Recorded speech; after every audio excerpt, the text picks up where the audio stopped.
चारि 6 घर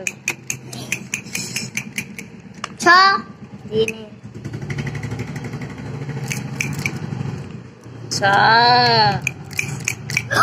ଆଉ 2 ଭାଙ୍ଗି ଯା 1 2 3 4 5 6 1 2 3 4 5 6 ହଉ ନାହିଁ କାଉ ଖାଇ ପାରୁନି 2 6 ପ ବା 1 2 3 4 5 6 प 2 6 प ହେନେ 6 5 प 6 5 2 6 ହଉ ନାହିଁ ଏଇଟା ପୁରେଇ ଦେନି ଘରେ ନେ ପକା 6 ପ ତାର ବାହାରି ଗଲା ସବୁ ଦାନ ଧନର ପକା ଦାନ ଗଣିଲା 2 3 ମୋ ଦାନ ଦିଟା ଘର ଭିତରେ ଅଛି ଆଉ ମୋ ଦିଟା ଯାଇଛି ପ ଦେ ମତେ ଦେ ଓକେ 2 କି 4 6 3 2 3 6 4 1 2 3 4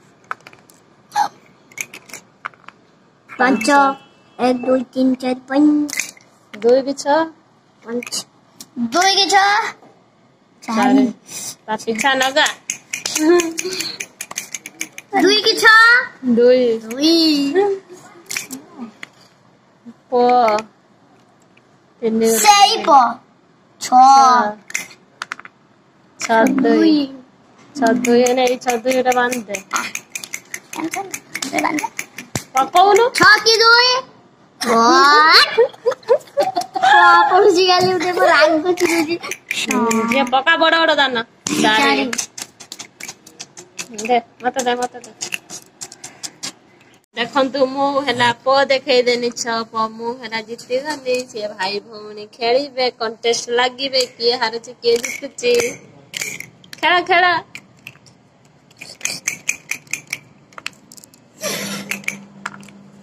चारी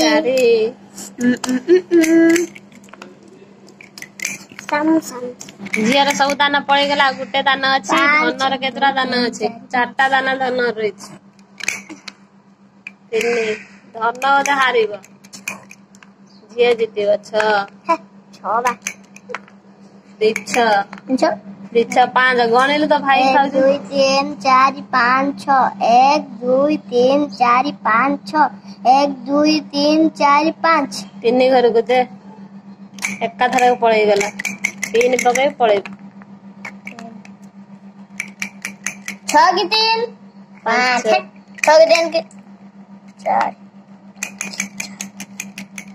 6 की 3 ओ 2 घर दे दे 6 की 2 के 4 5 पर दीदी दाना पाकला ये कर दू 6 की 2 6 2 प 6 की 2 प 2 तो प 6 की प 6 प 3 ऐसा झिए कथा जो काट देउछ 4 2 3 4 6 की प 6 की प और गला 6 4 घट तारे 6 प 2 1 2 6 प झिया जीती गला बोली के झिया केमी दिया मारची पड़ी गला हारी गला बोली के केते मजा नागिला खेलटा आ लुडो रही छुआ मैंने कहले चाल बसी खेलिया ठीक जीती गला बोली मारे खुशी होउची देखंतु कौन खाउछंती मुड़ी मिक्सचर ता देर मिक्स आचार मिसैछंती ता बापा संध्या आडू पळि आसिलानी ड्यूटी रु आ 3 जण मिसी खाउछंती कौन खाउछे मुड़ी मतलब आ पाटर कथा बाहर नै झिया आ गुटे आपण माने गुटे कथा कहि नै म एते व्यस्त रहि गनी आपण मानक देखौछ कौन हेजे देखंतु आम झील ये संध्या पड़ी जाइए कांथ उपरे ता मुंड बाड़े हो गला ब्लड ता कान पान देवी सब बुई गला ତା ବାପାଙ୍କ କତିକି ଫୋନ କନି ତା ବାପା ଜଲ୍ଦି ଆସିଲେ। ଦେଖନ୍ତୁ ତା ମଥା କେତେ ଉଞ୍ଚା ଫୁଲି ଯାଇଥିଲା। ଏଇ ଆଇସ୍ ଆଣିଛନ୍ତି ତା ମୁଣ୍ଡରେ ଲଗେଇଥିଲି ଆଉ ଟିକେ ଫୁଲା କମିଛି ଆଉ ଦେଖନ୍ତୁ ଆପଣ ମାନେ ସନ୍ଧ୍ୟା ହେଇଗଲାଣି। ବାହାରକୁ ଯାଇକି ଆପଣ ମାନଙ୍କୁ ଦେଖଉଛି। ଦେଖନ୍ତୁ ସନ୍ଧ୍ୟାବେଳେ ପବନ ଦଉଛି ଆମ ଲିମ୍ବ ଗଛ କେମିତି ପତ୍ର ସବୁ ଦେଖନ୍ତୁ ବାହାରେ କି ସୁନ୍ଦର ହାୱା ଦଉଛି। ଗଛ ପତ୍ର ସବୁ ହଲୁଛି ଦେଖନ୍ତୁ କି ଶାନ୍ତି ଲାଗୁଛି। ଦିନ ଉପରେ ଯୋଉ ଖରା ଆପଣ ମାନେ ଦେଖନ୍ତୁ ସନ୍ଧ୍ୟା ହେଇଗଲାଣି ପୁରା ଲାଇଟ ଦେଖନ୍ତୁ ଏପଟ ଦେଖଉଛି ଏପଟ ଦେଖନ୍ତୁ ମାନେ ପୁରା ଦିନ ଭଳିଆ ଲାଗୁଛି। ଆଉ ଲିମ୍ବ ଗଛକୁ ଦେଖନ୍ତୁ ପତ୍ର ହଲୁଛି। ଆଉ ଦେଖନ୍ତୁ ଏଇ ଗେଟ୍ ପାଖରେ 2 ଜଣ ବସିଛନ୍ତି ଆଉ ସବୁ ବାହାରିକି ବାହାରିବେ। ସନ୍ଧ୍ୟା ହେଇଗଲାଣି ସବୁ ପବନ ଖାଇବା ପାଇଁ ବାହାରିବେ ଆଉ କି ଶାନ୍ତି ଲାଗୁଛି। ଆଜିର ଭିଡିଓଟି ଆପଣ ମାନଙ୍କୁ କେମିତି ଲାଗିଛି? ଯଦି ଆଜିର ଭିଡିଓଟି ଆପଣ ମାନଙ୍କୁ ଭଲ ଲାଗିଥାଏ ଲାଇକ୍ କରିବେ, ସେୟାର କରିବେ, କମେଣ୍ଟ କରିବେ। ପାଖରେ ଥିବା ବେଲ୍ ବଟନ ଟିକେ ଦବେଇଦେବେ। ମୋ ନୋଟିଫିକେସନ ଆପଣଙ୍କ ପାଖରେ ଜଲ୍ଦି ପହଞ୍ଚିଯିବ। ଯେବେ ଭିଡିଓ ପୋଷ୍ଟ କରିବି ସର୍ବପ୍ରଥମେ ଆପଣ ମାନେ ହିଁ ଦେଖିପାରିବେ।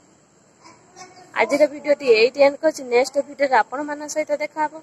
ନମସ୍କାର, ଜୟ ଜଗନ୍ନାଥ।